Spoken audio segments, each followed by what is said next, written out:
fellow speculators, and welcome back to the channel once again. Today I'm just going to be doing a video update. Most of it will just be around my portfolio, superannuation and cash holdings. I planned on doing one before I went away to go up north. I went to Chundee and Bronzewing and I got to see it for the first time.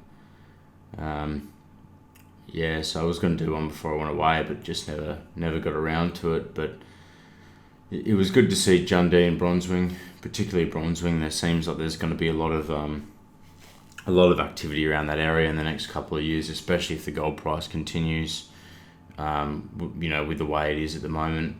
So I think it's been a pretty interesting time on markets in the past couple of weeks, and I've made a lot of moves to do with my superannuation and also my cash holdings as well. So I thought I'd just go through what I currently own.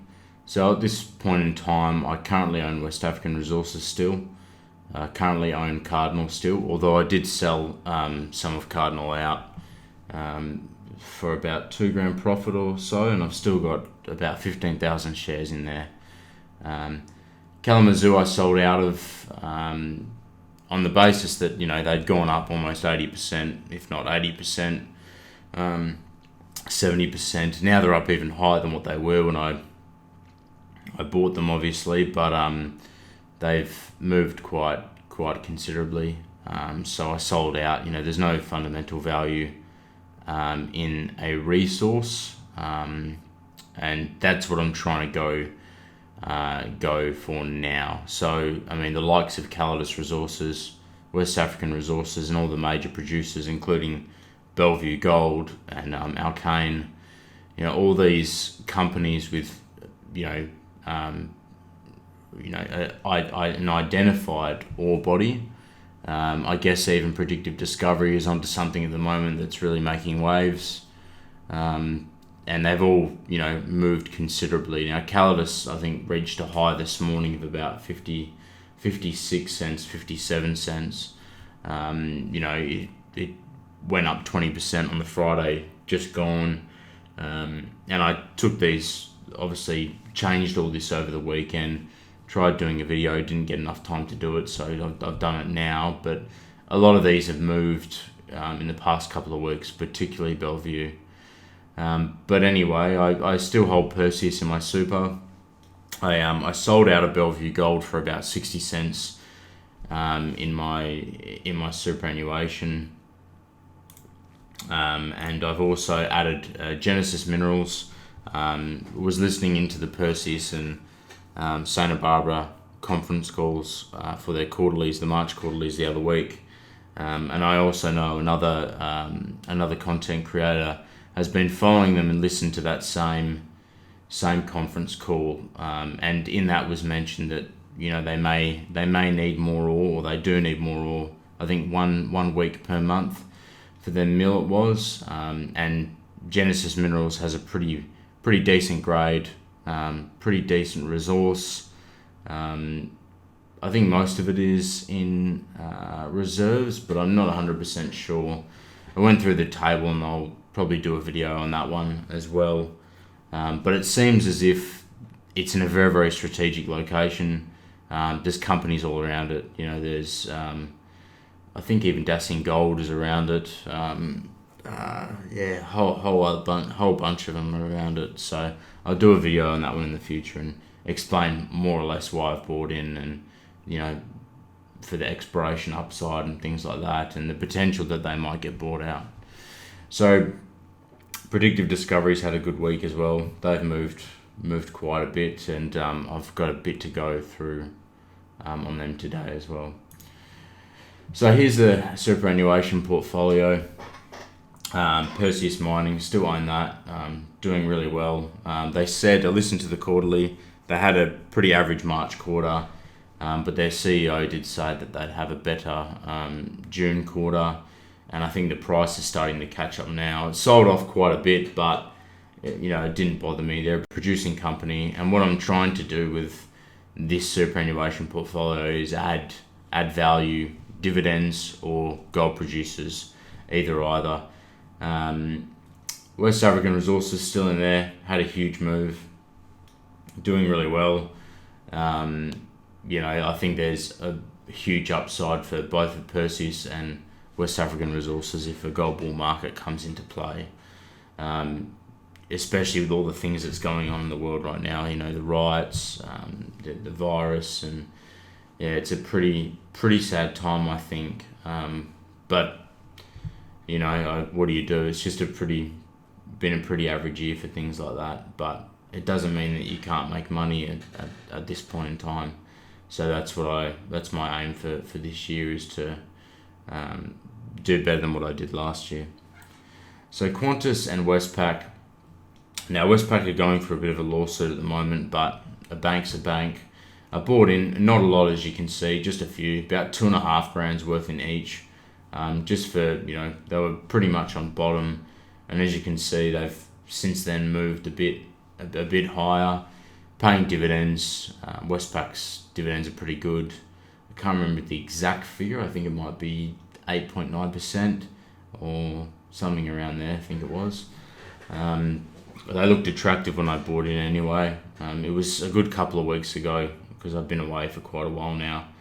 But Qantas, I thought, why not? Just have a few of those.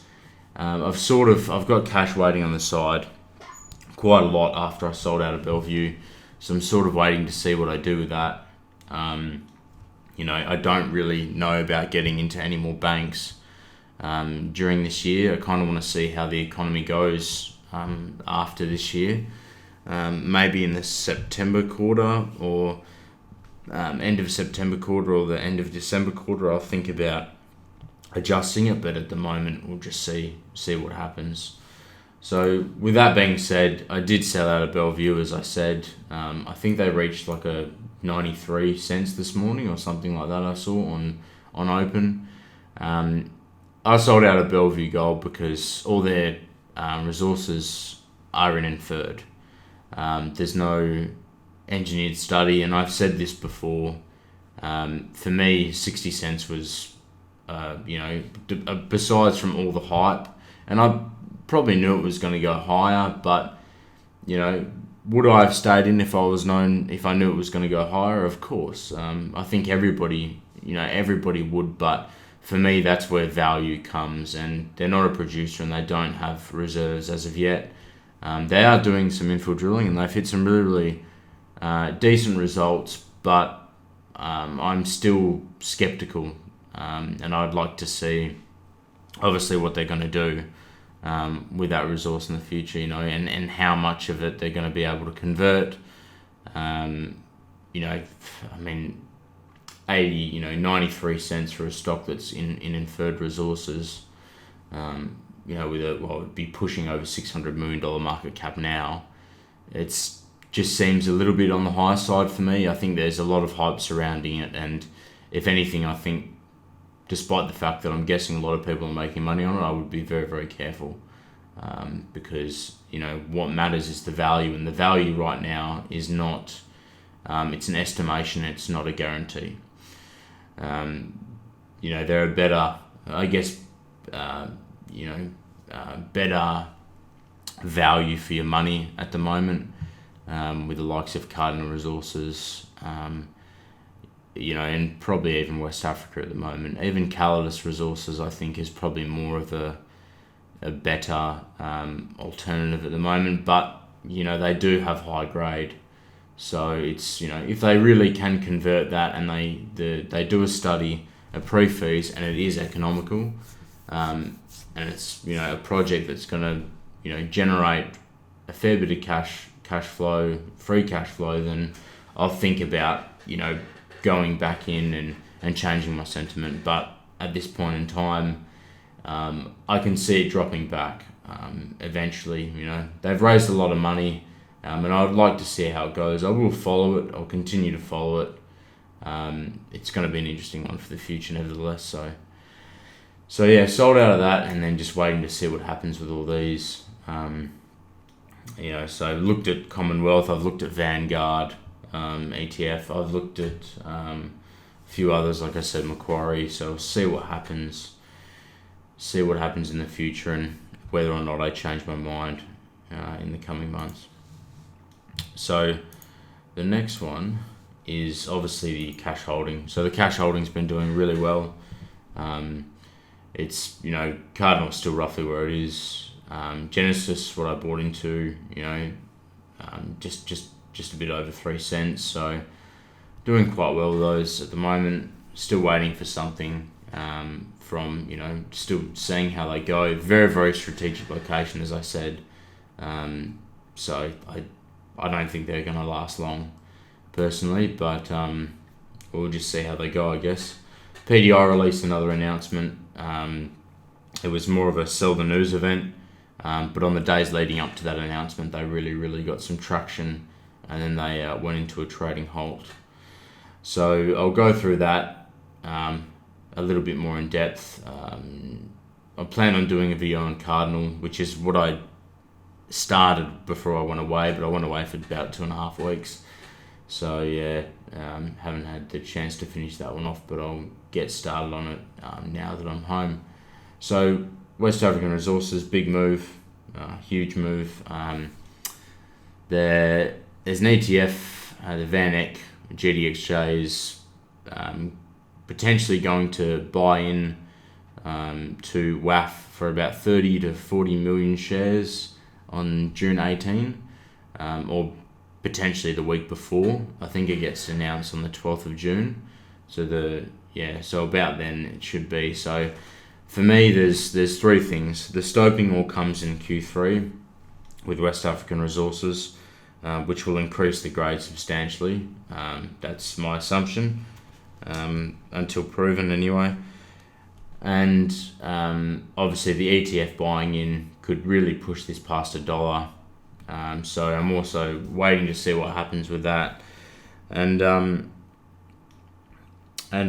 think that they're in a good position to have a fairly decent quarter, probably a bit more than 30,000 ounces. So I think I estimated it to be about 32,000 ounces.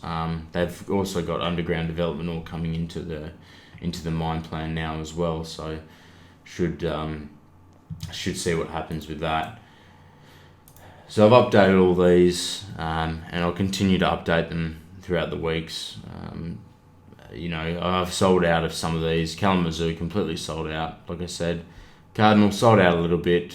I've moved a lot of funds around, so I've got about 5k just waiting to see what happens at the moment and to maybe speculate again. I day traded a few. One I lost, one I made money, so it ended up being about even as well.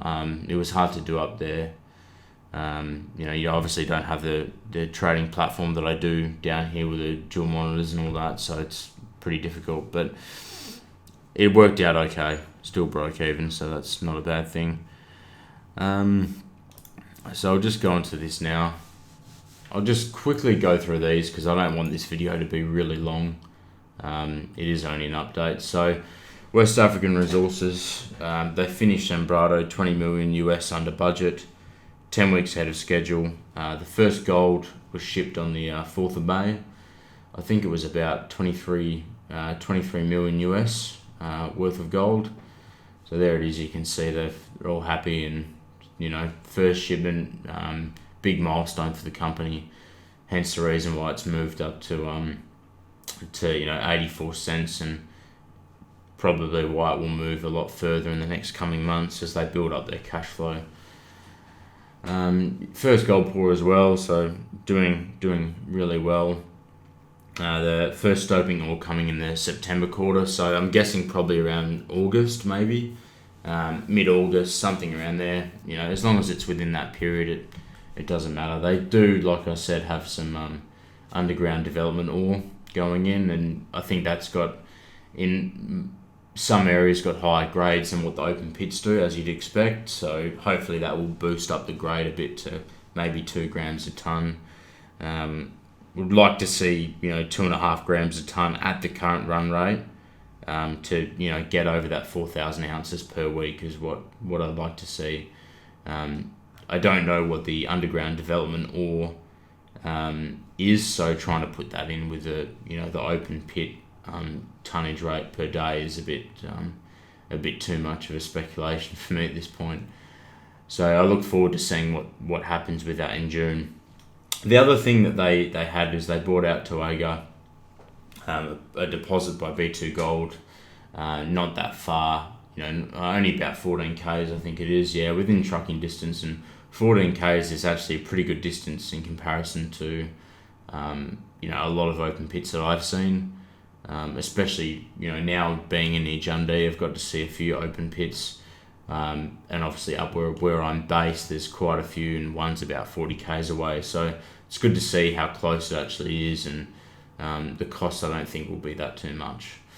So it's all an inferred resource of 1.1, but I really think that the exploration upside there will be fairly substantial, and I'm hoping that they convert probably 60, being on the conservative side, more than 60% of that resource into reserves for Sembrado and put it into the mine plan.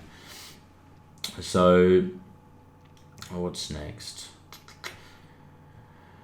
They're doing about just under 8,000 tonnes per day at the moment for 1.3 grams per tonne, 90% plus recoveries. To get that run rate of 300,000 ounces a year, they kind of need to be above 3 grams a tonne. So I'm hoping that obviously this underground ore, the underground development ore coming in at the same run rate will actually move the project forward, and get them from 1.3 to anywhere to 1.5 to 2 grams a tonne this quarter. I think maybe about 1.7 grams a tonne if I just had to have a open guess. So it should be interesting, this quarterly result, and I'm looking forward to seeing that grade increase as the months go by. So I've spoken about the ETF, the Van ETF. They announced commercial production at the end of June, so coming up this month now. And I think they're going to do the 1st of July to the 30th of June is going to be their first year of commercial production. So just this one, and I'll just run through this very, very quickly. So Kaneko released more drill results, fairly good drill results considering they were only 18 to 20 meters in depth, or 10 to 20 meters in depth, and you can see from the chart, the drill interval table, that you've still got holes that were stopping in high grade mineralization, but only 20 meters or so. So still very there's still a lot to see, I think, in that regard. Some of them didn't really hit grade, but 20 meters is really breaking the surface. And if I remember correctly, the last results that they had, a lot of the mineralization was down from the 15 meter mark to the 40 meter mark, or even 48 meter mark. So what they really need is an RC rig in there, and a diamond rig, particularly RC first. Drill a couple of 100 meter holes, especially around this big hit that they've got, which I think is the 46 at 6.5. So huge result there. Put a diamond hole there, a few RC holes around, and space them out a bit. Get a bit more of a feel for what the area has, and then try to compare it to what other companies have found in the region, and the other geology, history of what other companies have found. Kind of like when I did my last video on this company. So they've pretty much doubled in share price since. They've doubled the strike, 500 meters or so. But deep drilling is really crucial. So they've got 50,000 meters of RC and diamond drilling and auger drilling as well to do. Paul also mentioned that they were going to do the met test work, so I'm looking forward to seeing what that is. I still think that they should really get down and drill this and see it, but the test work is also a big part of what this company is going to do in the future. If it does become a viable resource, they do need that metallurgical test work to see to see a whole range of different things.